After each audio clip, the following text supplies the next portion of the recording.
Hi friends, how are you? Today we are making a special video because this is not just one of my classical design talks or drawing tutorials video, but this is the 7 questions challenge, okay? This is a new format, let's say, to which I've been invited by Morna from the channel Design Plus Morna. Morna is a brilliant industrial designer that has a beautiful channel here on YouTube, just like other people that are part of this 7 question challenge. You will see in down here in the links to access to their websites. And yes, I've been invited by Morna to be part of this 7 question challenge. So how does it work? Very simple. I have 7 questions that I have to read. Okay, so I have the questions in front of me here on my PC, on my computer, and I will read them loud, and then I will try to be quick. I mean, not to talk too much. I'll try to be quick in answering those questions. So let's see. Some questions are very much related to industrial design. So I will give you an answer related to transportation design. Morna told me, Luciano, don't worry, you can do that. So I am sure I will not have any PV. I can do it. So I will do it. So let's start with the first magic question, which is industrial design is a fairly uncommon field. How did you discover it? And if we add to this transportation design, it is even more uncommon field. At least in the late 1980s, when I started my fantastic adventure to become a car designer. So, how did I discover it? First of all, we have to say, talking about my case, that I was very, very much passionate. I've been always very passionate about cars, and also mainly about their styling. In fact, if you ask me a question about mechanical stuff, like what type of suspension the Ferrari has, or what type of engine there is on a Lamborghini, to be honest, I don't even know how to answer you. But if you talk to me and you ask me which car do you like the most and explain why, then in that case I will be very keen to answer you with passion, because styling, car design, it's what really interests me since I was a kid. And when I was a kid, I really didn't even know the word design. I didn't know transportation design. I only knew the word automobile, cars. So that was the only thing that I really was interested in. And then growing up, I start understanding and also learning, because as you know, when you are older, you start buying different type of car magazines, for example, like I did. And there I discovered that this was a real professional, but a very rare professional. Not many people were doing that. It was like being a doctor or operating, making surgery on the heart, something really rare.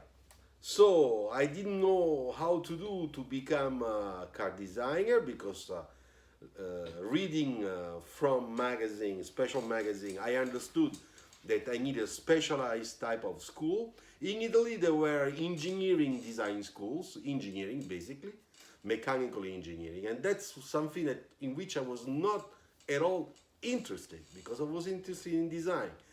And then, of course, I had a great opportunity when I was 18 years old to take all my drawings, because I was drawing a lot, of course. They were not beautiful and well corrected, well done car sketches, but they were my cars.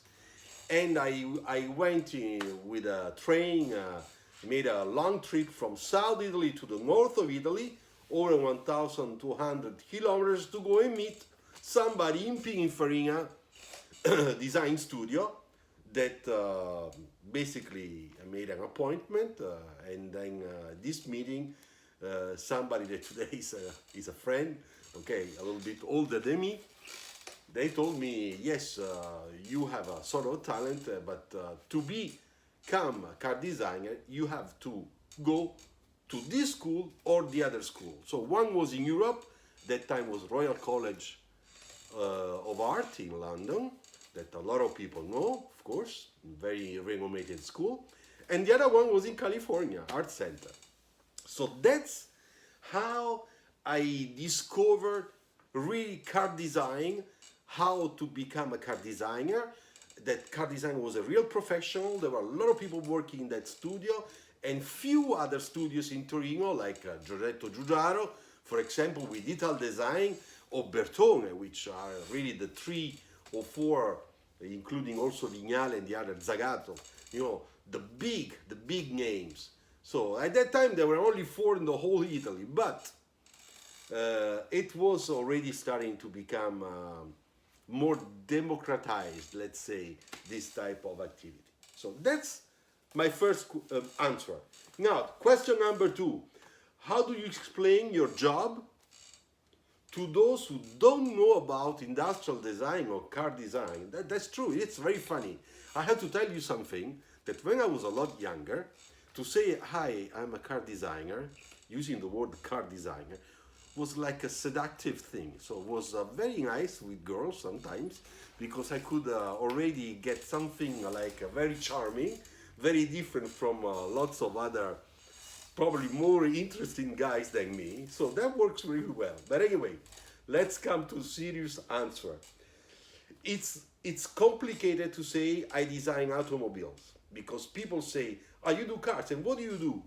Do you work on the engine? Do you? So for people in general, when you say I design automobile, they think that you are a mechanical engineer, because a lot of people, believe me, a lot of people do not know that the car designer, industrial designer, graphic designer, you know, editorial designer, those are real professions with real schools, important bachelors, okay, important master programs. So it's kind of difficult to say, why are you confusing me with an engineer?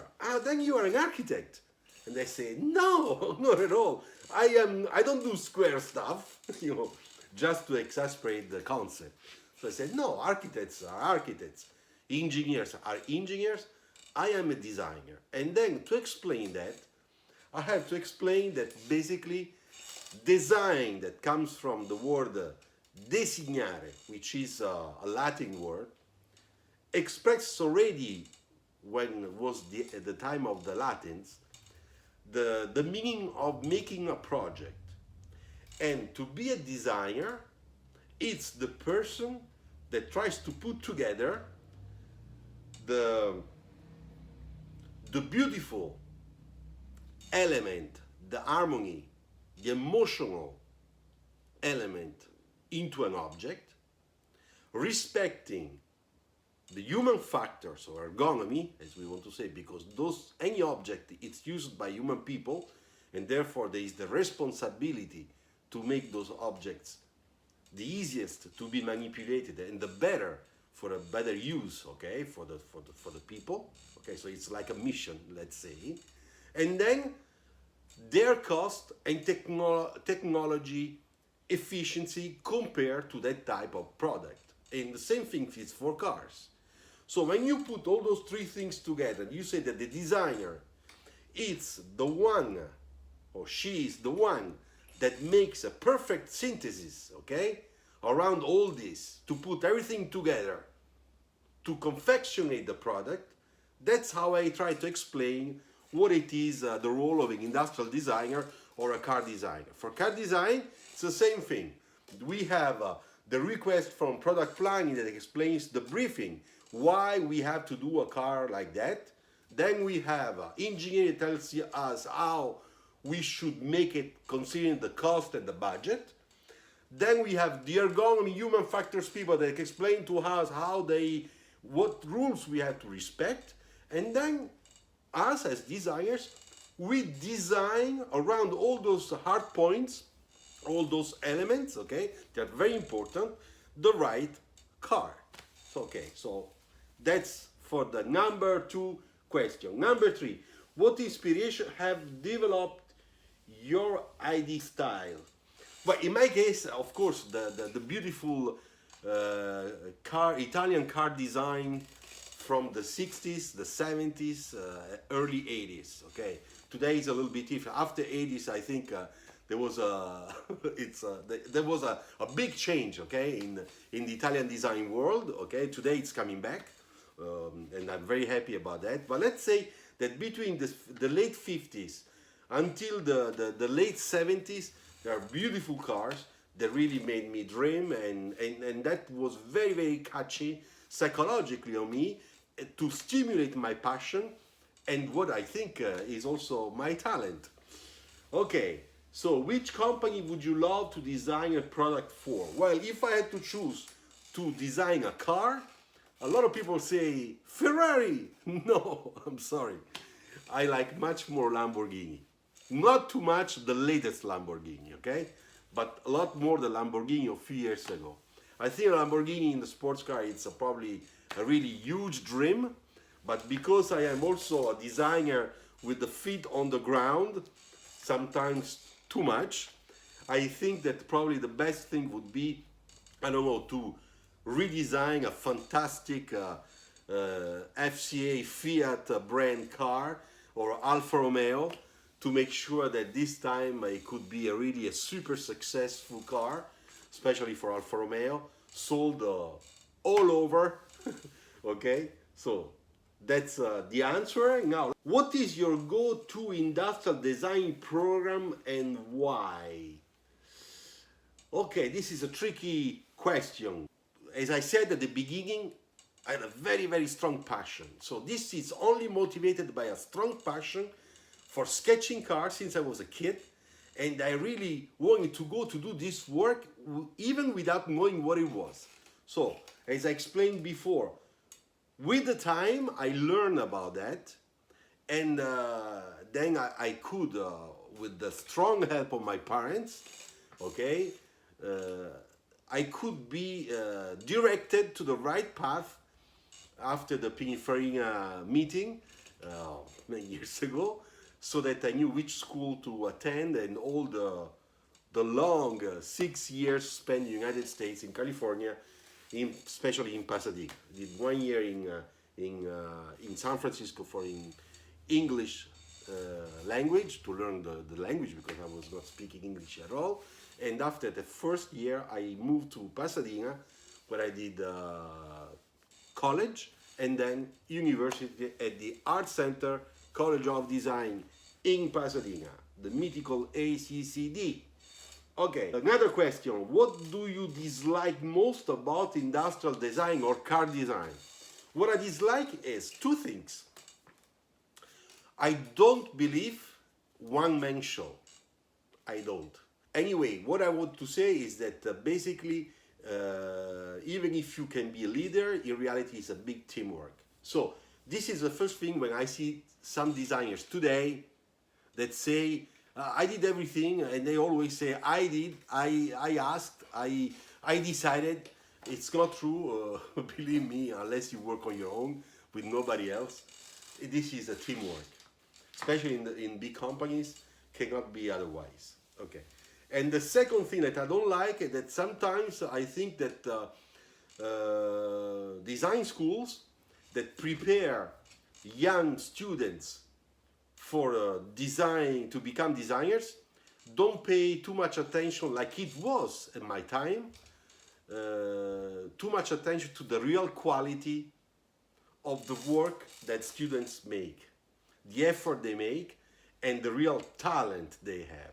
Sometimes I see a sort of a generalized talent that makes everybody almost like flat, you're almost on the same level, and it's very hard today to find in every school someone that is really sticking out, okay, speaking out loud, different from the others, with a lot of talent. And this is because few people have really the strong will to push to their limits, and the school is not forcing anymore, as it was at our time, to force students, their students, to give always the maximum, so that they can really test their limits, you know, creative limits, endurance limits, curiosity limits, to discover new things. And that's one thing that to me it's bad. I have taught for 11 years. I forced and I squeezed like a lemon all the students I had, and the results were great. And everybody, basically, I would say 80% of people at the end were happy because they were pushed to do well, and most of all to find a job after school. What makes an industrial designer good, industrial good, or a car designer? In my opinion, there's a big difference between a stylist and a designer. I am a designer. If somebody calls me as you're a stylist, I get offended. So in this answer, I think I answered already. For me, a good industrial designer or a good car designer is someone that is able to conjugate, as I said before, the beauty, the emotion, the smart problem solving with the cost, timing, technology to make sure that everything goes well together. If the designer it's always dreaming to do something that he really loves but cannot be produced, or it would be too costly, and or she is insisting, to me that's not a designer. It's or a stylist or an artist, okay? Shouldn't change their job. So that's my answer. So thank you very much, Morna, for this invitation. I had a lot of fun. I hope you guys and girls had fun too.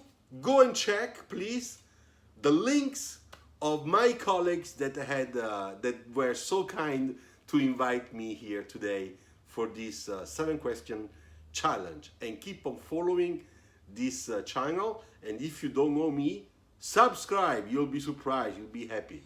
Okay? Take care. Ciao.